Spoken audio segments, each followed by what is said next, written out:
Well, I might not have played it before, but it doesn't mean it's not a classic nonetheless. Welcome everybody to Let's Play the first Sly Cooper. Sly Cooper and the Thievius Raccoonus.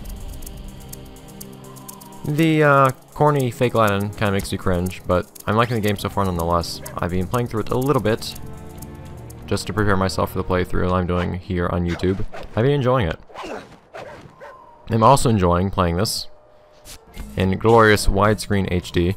This is not the remastered version. However, I am using a widescreen hack to play the game in widescreen. You can see that's my new save file right there, my old one. Come in! Sly! Do you read me? Yeah, I read you. Loud and very loud. Sorry, I'm a little nervous. Trying to break into police headquarters does that. Get over it, Bentley. You're safe in the van. I'm the thief here. I've got to steal that file from Inspector Carmalita Fox. Well, count on me to be your eyes and ears, buddy. Got their security system totally scoped. To get inside, you're gonna have to go through that air vent. All right, I'm going in. And don't forget you got me at the wheel, Sly. All you gotta do is grab the file and get back to the van. We'll do the rest. Just keep that engine running, Murray. I'll be down in no time. So this game kind of throws you right into things, but it's fun. That goes about things. Now you can die in the first level, and you do have lives in this game, but... Stop interrupting me, Bentley, game. I think I'm seeing things. Must be vertigo or something. Can you see those crazy blue lights? Really? I've read about this. Master raccoon thieves are able to sense thieving opportunities, which manifest themselves as unexplainable blue auras. According to my research, all you have to do is get near them and hold down the circle button, and you should perform a super sneaky master thief move. Hold down the circle button near blue auras. I'm on it. Anyways, as I was saying, this game is something that I haven't really had much of in my video game experience, and it's a pretty rough game, actually. Not like ridiculously difficult or anything like that, but I expect a little bit more of you than most of the games I've been playing. Mostly because I'm mostly playing games that are intended for younger audiences. This game expects a decent bit of you, especially if you want to like complete its actual challenges. Those things are rough. Try hitting the square button to break things. Just for fun, I'm going to show all the tutorial text dialogue, I guess. You can skip some by just like jumping through areas quickly. Break one of those laser beams and you'll set off the alarms. Not to mention you'll be fried to a crisp. He doesn't really explain how this works here. What happens is if you set off an alarm, the alarm will keep sounding until you break the siren. The siren's the red thing down there that's below me right now. And after you've activated the alarm, if you touch another laser or go under another spotlight, it'll burn you and hurt you. So you basically get 2 chances. And if you destroy the siren, that will disable everything, which will mean if the alarm was going off, it won't go off anymore. Nice job, you're in. Inspector Carmalita Fox's office is behind the red door. And if it wasn't going off, all the traps will just still be disabled anyways, which is helpful. Also going to change something real quick. There we go.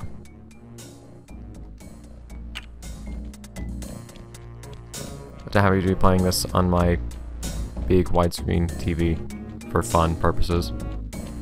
This looks pretty nice, actually. That door must be super reinforced, Sly.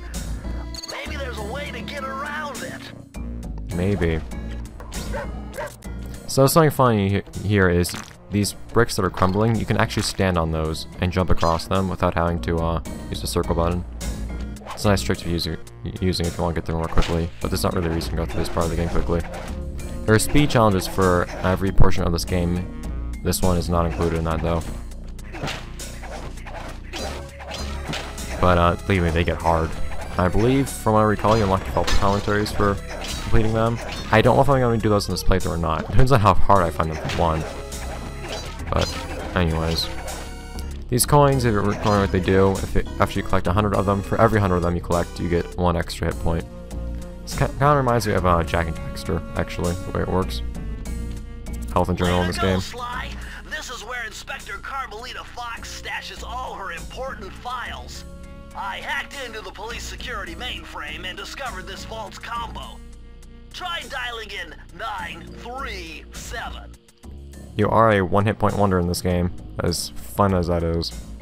But you can have up to 2 additional hit points, but it's pretty rare. Anyways, if you feel like you can actually interrupt Bentley talking and just enter the code immediately for I know what it is, I'll just be quiet once you enter the combination. Ever so politely. Nice job! You got it!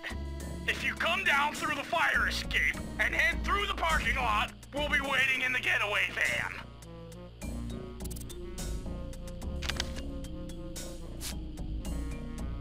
And beautiful. Leave as much evidence behind as we can. A mark of a true thief. Criminal!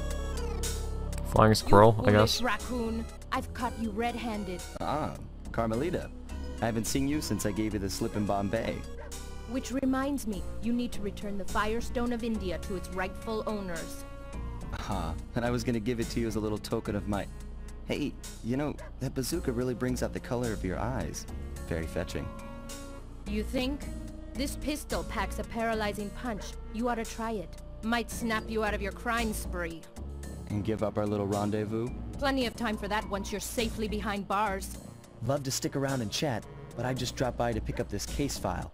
I think you've had it long enough.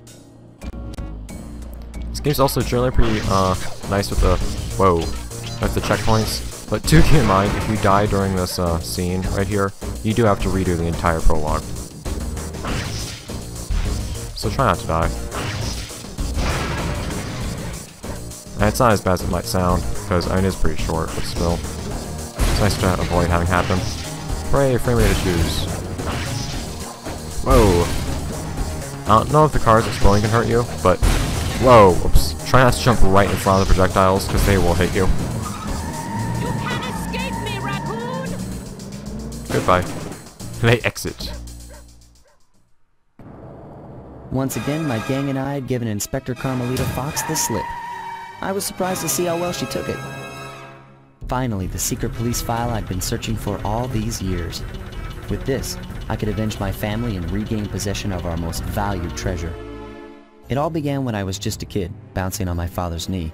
You see, I come from a long line of master thieves who kept all their secrets of sneaking and stealing in an ancient book. The Thievius Raccoonus. Anyone who read it learned to be especially sneaky, which is why we specialize in stealing from criminals. After all, there's no honor, no challenge, no fun stealing from ordinary people. You rip off a master criminal, and you know you're a master thief. Well, on the night I was supposed to inherit the book, 5 visitors came unannounced to our door. My father fought to protect us, but the gang of villains known as the Fiendish Five overpowered him and ransacked our house until they found the Thievius Raccoonus. Our family's manual of thieving greatness fell into their filthy hands. They tore the book into 5 pieces and split it up, each villain disappearing to the farthest corners of the world to commit dastardly crimes. Broken alone, I was dumped at the town orphanage. There I met 2 guys who became my lifelong buddies and trusted crew. Bentley, techno genius and strategist supreme, and Murray, part-time driver and full-time burden. Together we pledged to track down the Fiendish Five, avenge my father, and steal back the Thievius Raccoonus. I knew I was about to face the toughest test of my life. On this mission, I would either become a master thief like my ancestors before me, or fail and allow my family name to bite the dust. How dramatic. Anyways. That was a nice piece of work back there at police headquarters, Sly. Come see me if you want to check out any of your old movies. I've got them all here on my computer. Alright, for Use the cutscenes. left analog stick to move around the hideout and the X button to select things. I've already plotted a route to our first target. Hi, Murray. Oh, you want one? Of what? Anyways. Let's jump right in. so you guys can see the general playstyle of this game. The road trip gave me the time I needed to study up on Sir Raleigh the Frog. As a young man, this hot-tempered frog grew bored of his life of luxury and privilege. On a whim, he tried his hand at a bit of piracy and found it to his liking. Raleigh, who quickly became addicted to crime, was brought into the Fiendish Five as chief machinist, where his evil tinkering genius rose to new heights. The last reported sighting of this mad machinist was off the soggy coast of the Isle of Wrath, a small island uncomfortably situated in the middle of the perilous Welsh Triangle. Welsh Triangle. That's a thing. Look at all the cartooniness of this game, though. Sadly, the cartoony bits are kind of stretched out by the widescreen, but other things aren't. So here's the first real level. A little bit different from the prologue, in that this one actually has all the things to collect and whatnot, and you'll get introduced to those as time goes on. This game does pretty gradually introduce you to Hey, things. Sly! I just spotted something that's going to complicate the mission. See that nasty-looking gate? It blocks the only road leading into Raleigh's hideout. No problem. I'll just use my climb move. Okay, but remember, you can only climb on certain objects, like pipes and ropes. Yeah, sure, and like that ladder there? That is correct, but do not forget, Sly. You have to get close. Then hit the circle button to grab it. Yeah. Relax, Bentley. I live for this stuff. Yeah, and that's what worries me. You might have noticed that there are some bottle things bouncing around. These are one of the very important collectible things throughout your journey. Now this is very interesting. The message you just found appears to be some sort of clue. I'll decipher it here in the van. In the meantime, see if you can find any more clues. The more I have, the easier it'll be to crack the code. I don't really like how he words that. He makes it sound like things are easier the more clues you have. You need to collect every single one to get the code. What the code is for, you'll see in just a little bit at the end of the level. But I would highly recommend always collecting all of these. It's not exactly hard either. And certain things you get throughout the game later on will also make it even easier. Anyways, and something that's nice is that your cane actually picks up items for you. But something that I like a lot about this game is it actually has a pretty... That's an eyeball. Go away, eyeball. It has a... That's like bone down there. That's just weird. But it has a pretty nice progression throughout the game of you learning more and more abilities as time goes on throughout its entirety. Not only does it always keep things interesting with you having new stuff to do, but it creates a pretty solid progression of Sly actually becoming a better thief throughout the game, I think, which I'm enjoying a lot so far as I've been playing the game. Hold on, Sly. See those searchlights? One careless step and you'll be subjected to acute combustion. You done whining? Let's go. I'm just trying to keep you alive, partner. Fortunately for you, I launched these signal repeaters throughout Raleigh's fortress. Get close to one, and I can checkpoint your progress. Nice. Sorry about that noise. Still trying to figure out the way I'm gonna position myself on recording things. It's nice and comfortable, some way or another. But something to keep in mind here, you don't have to worry about just the spotlight right here. These thorny plants, in fact, will also kill you. And I, indeed, fell victim to them the first time I went through this level, I will admit. Come on, go away. So yeah, you don't have to worry too much about staying off the harm in this game. It's not too consequential. Whoa! It's like hit by shurikens either, though.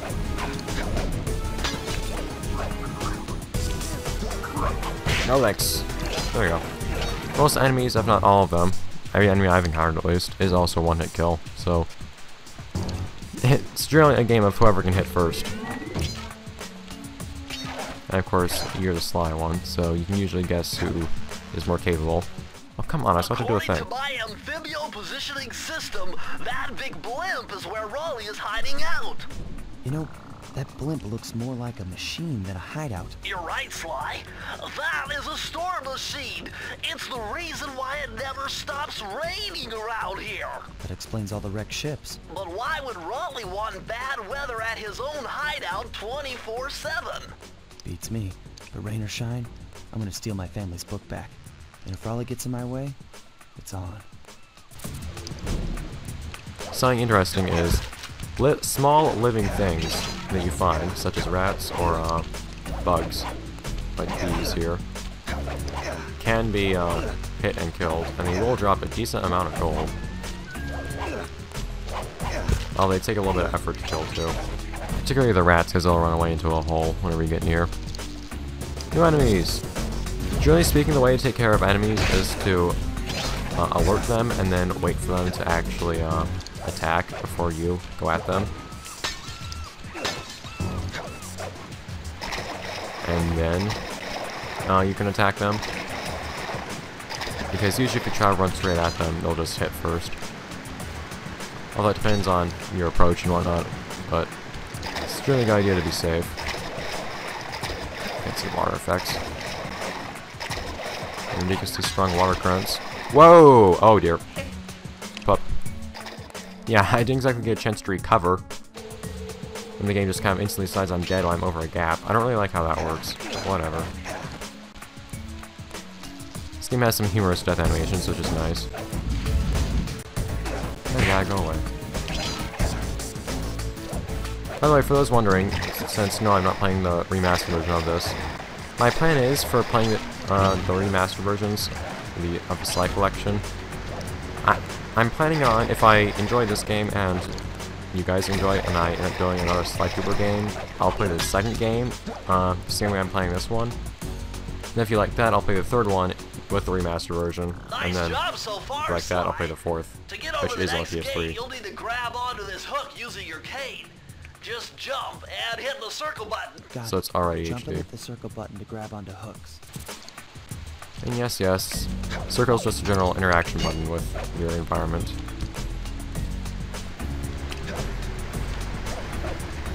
But it is a very useful button as well. Bonk. Those hammer guys, it depends on if they're hammering something or not, whether or not you can just run up to them and hit them. It's kind of up to, I won't say luck, but just kind of coincidence, I guess, in a weird way.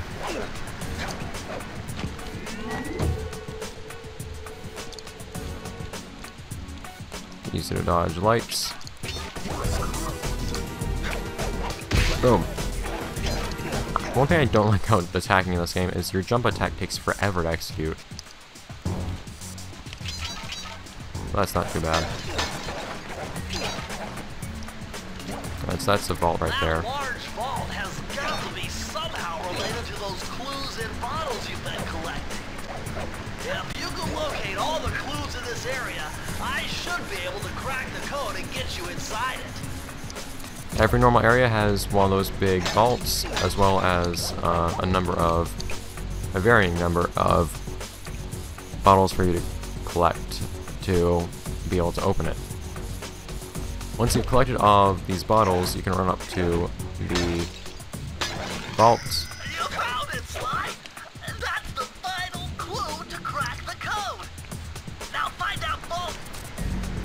Press the circle to enter the vault code. And you can try to enter, well, you can try to enter, it's going to tell you the vault code once you run up to and press circle. If you're wondering, no, you cannot actually attempt to enter the code unless you've collected all the clues, so no, you cannot just look up all of the codes online and then enter them, because you're not even going to get to try unless you already have them all collected. Believe that the code for this vault is 792.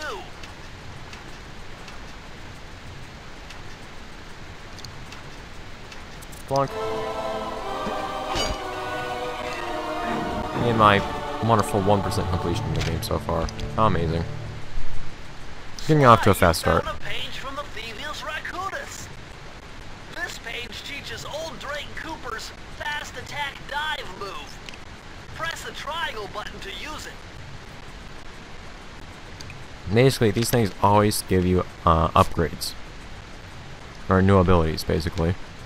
And they're very nice to have. Their usefulness varies. This one is one that I like having a good bit. It's kind of risky to use because you move forwards and can't control yourself when you're doing it. But it is nice in that it's a good quick leap forwards that can take out enemies slightly more quickly.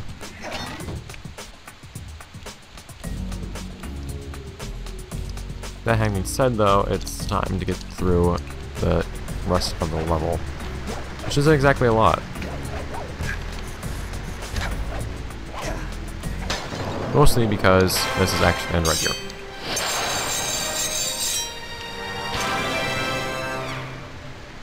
And speaking of ends, I think this will be the end of this episode of Let's Play Sly Cooper and the Thievius Raccoonus. Because it's about time, I'd say, to finish things up for this episode. It's been 20 minutes. So we'll see you guys next time, the next episode, where we start off, well, I say we start off the meat of the game right then. This is still kind of intro to how the game works. I'm going to get to try out some real levels next time. See you guys. Bonk.